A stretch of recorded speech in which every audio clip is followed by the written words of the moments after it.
Assalamualaikum warahmatullahi wabarakatuh. Waalaikumsalam. Waalaikumsalam warahmatullahi wabarakatuh. Selamat pagi teman-teman. Pagi. Sebelum kita mulai menjelaskan materi, sebelumnya kita berdoa. Berdoa mulai.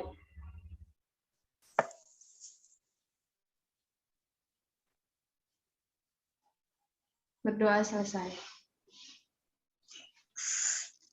Baik, perkenalkan nama saya Yestina Arini, NPM 20210034. Di sini saya akan menjelaskan sedikit materi tentang kesempatan kerja.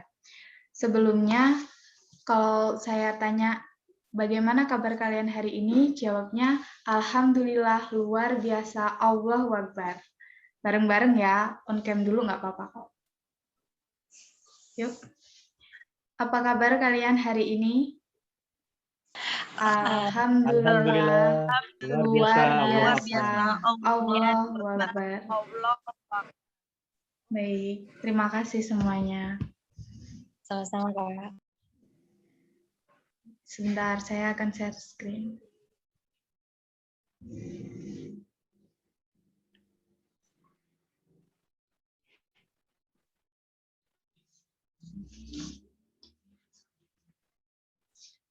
Apa sih yang kalian ketahui tentang kesempatan kerja itu?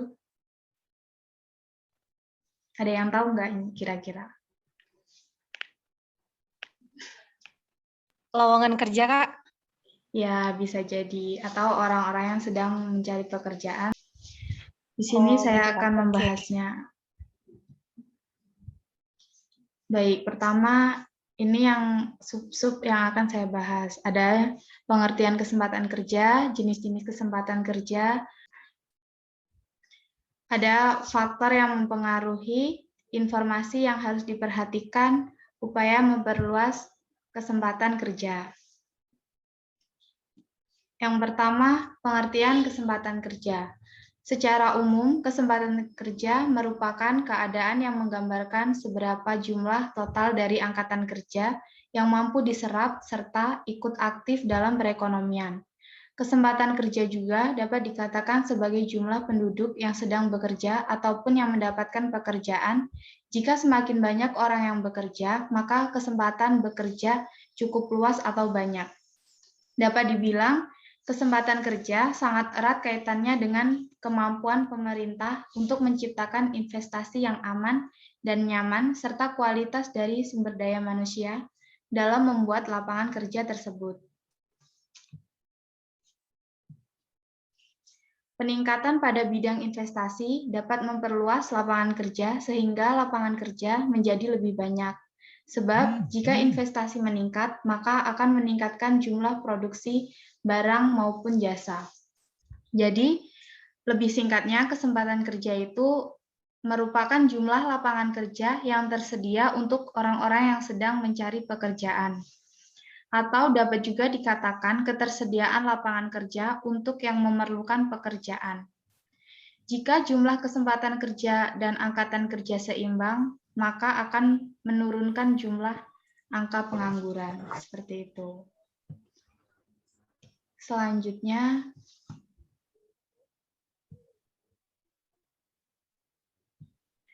jenis-jenis kesempatan kerja. Ada dua. Yang pertama, kesempatan kerja permanen. Merupakan kesempatan kerja yang memungkinkan orang yang bekerja secara terus-menerus sampai pensiun atau sampai tidak lagi mampu untuk bekerja. Misalnya, seperti seseorang yang bekerja di instansi pemerintahan atau di instansi swasta yang dimana memiliki jaminan sosial hingga tua. Contohnya seperti polisi, TNI, dan guru.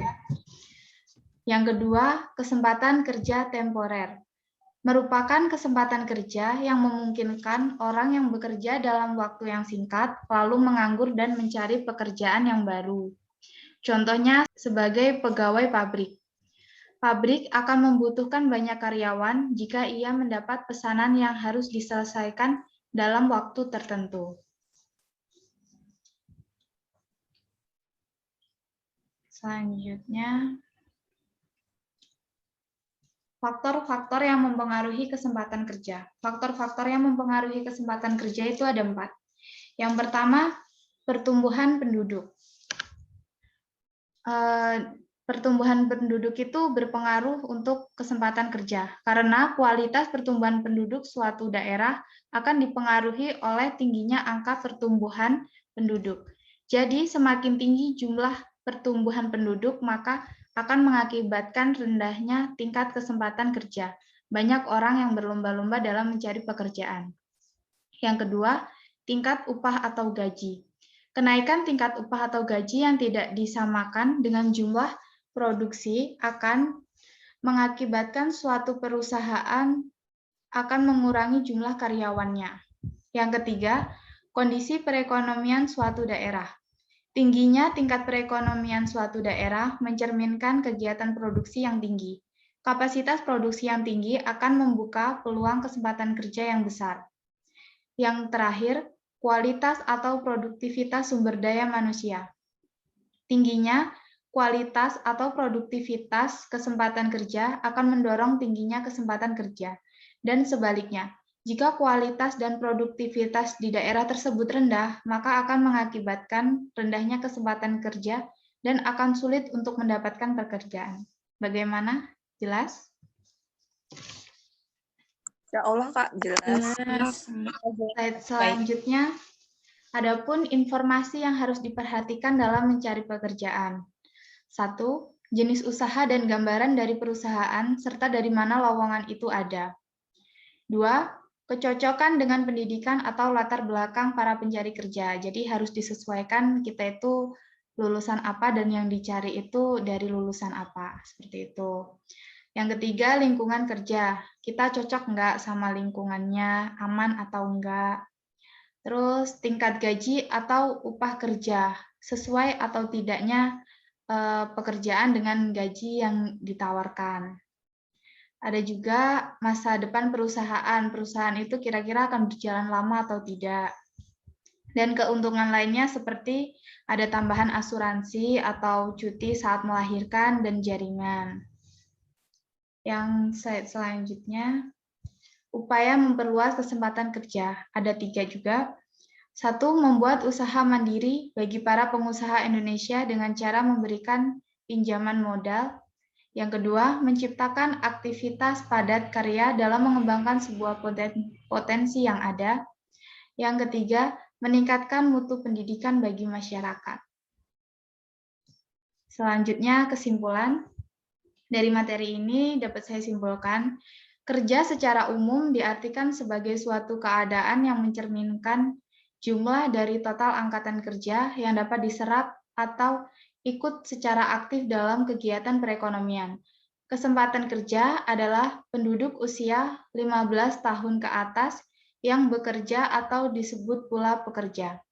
Kesempatan kerja dimaknai sebagai lapangan pekerjaan atau kesempatan yang tersedia untuk bekerja akibat dari suatu kegiatan ekonomi atau produksi. Baik, sekarang saya buka sesi tanya-jawab. Ada yang ingin bertanya? Sebentar, saya stop dulu share screen-nya.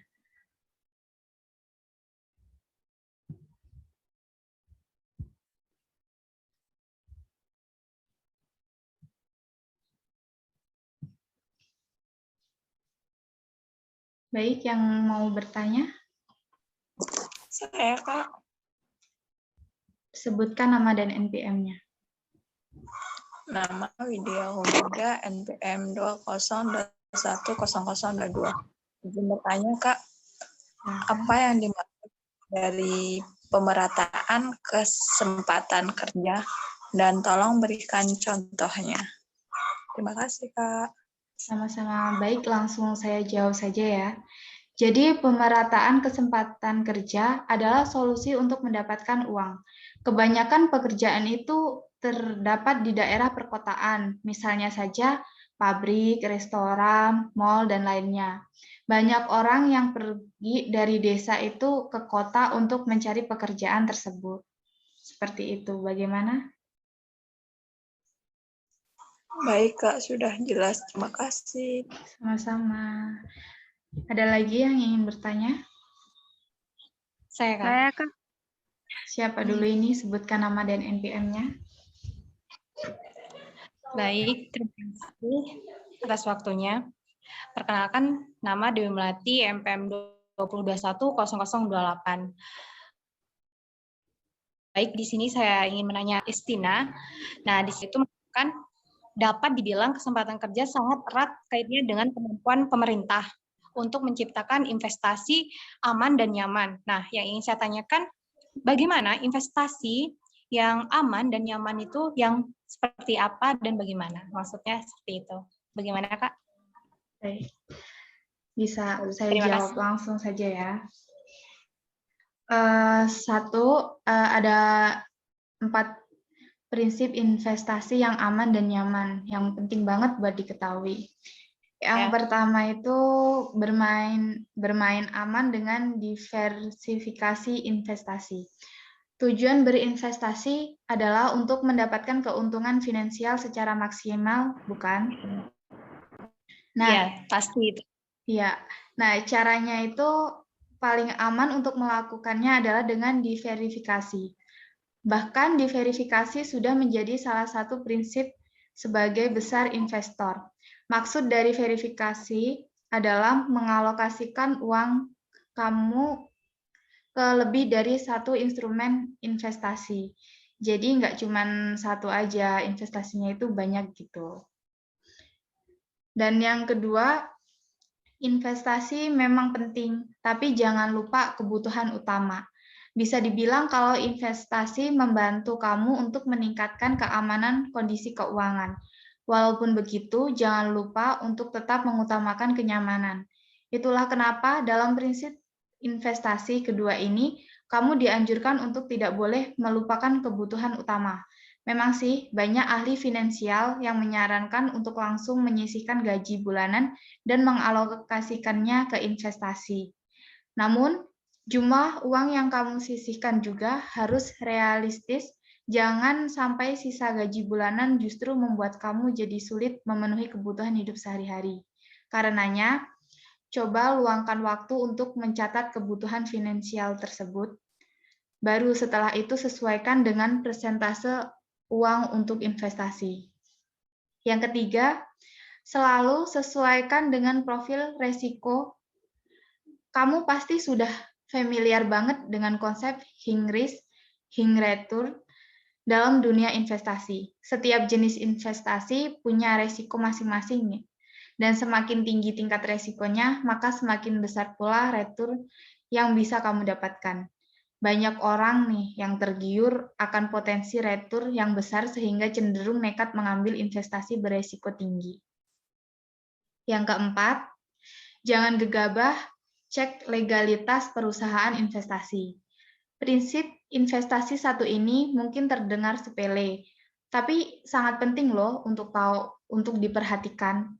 Perlu kamu tahu bahwa Indonesia masih cukup rawan akan kasus investasi bodong. Banyak masyarakat kita mudah tergiur dengan iming-iming return besar dalam jangka waktu pendek, padahal hal tersebut tidak masuk akal di dunia investasi. Alhasil, tanpa memedulikan reputasi perusahaan investasi, mereka pun asal mengiyakan tawarannya. Seperti itu, Kak, kurang lebihnya. Bagaimana, Kak? Apakah sudah jelas? Baik, terima kasih atas jawabannya. Kak, di situ juga tadi kita juga bisa menjawab bahwa kan biasanya Indonesia juga terkenal dengan hal bodongnya juga kan dalam investasi tersebut. Ini terjawab di sini bahwa kita juga harus mencari investasi yang nyaman untuk kita dan bagaimana juga untuk hal yang lain ke belakangnya akan terjadinya. Ini sangat yang 4 tadi prinsip harus dipikirkan dengan baik, jangan gegabah juga, itu salah satu emosional. Terima kasih Kak atas jawabannya. Sama-sama, Kak. Bagaimana, ada lagi yang ingin bertanya? Saya, Kak. Sebutkan nama dan NPM-nya. Baik, nama saya Tiara Wijayanti, NPM 2021-0031. Ingin bertanya nih, Kak. Strategi apa yang dapat meningkatkan kesempatan kerja sih, Kak? Baik, terima kasih. Di sini saya akan menjawab pertanyaannya.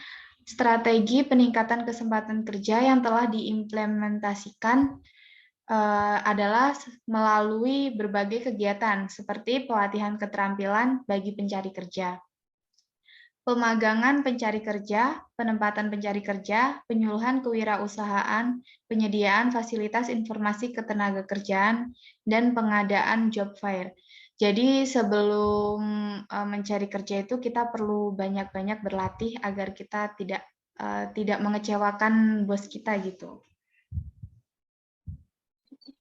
Ya, Kak. Makasih ya, Kak ya atas jawabannya. Terima kasih. Ada yang ingin bertanya lagi? Saya, Kak, izin bertanya. Sebutkan nama dan NPM. Baik, nama PM 20210029. Izin bertanya, gimana sih, Kak, dampak kenaikan upah minimum terhadap kesempatan kerja? Baik, jadi dampak dari kenaikan upah minimum terhadap kesempatan kedengeran terhadap kesempatan kerja ya. Kedengeran, Kak. Kedengeran. Itu seperti perluasan kesempatan kerja, penggunaan tenaga kerja yang produktif, dan pemberian hadiah yang layak sangat berperan dalam menentukan pertumbuhan jangka panjang ekonomi. Upah yang layak akan meningkatkan pendapatan pekerja. Kenaikan pendapatan akan meningkat daya beli pekerja. Kenaikan daya beli kenaikan daya beli akan meningkatkan permintaan efektif. Isu umum yang berlaku sehubung dengan kenaikan upah minimum adalah adanya kecenderungan yang berdampak positif pada pendapatan, harga, dan kesempatan kerja. Masalah-masalah dalam penelitian ini dianalisis dengan menggunakan analisis input atau output. Dengan pendekatan supply side, hasil analisis menunjukkan bahwa kenaikan secara positif akan berdampak terhadap kesempatan kerja. Seperti itu. Apakah sudah jelas? Baik, Kak. Terima kasih jawabannya. Sama-sama. Ada lagi yang ingin bertanya?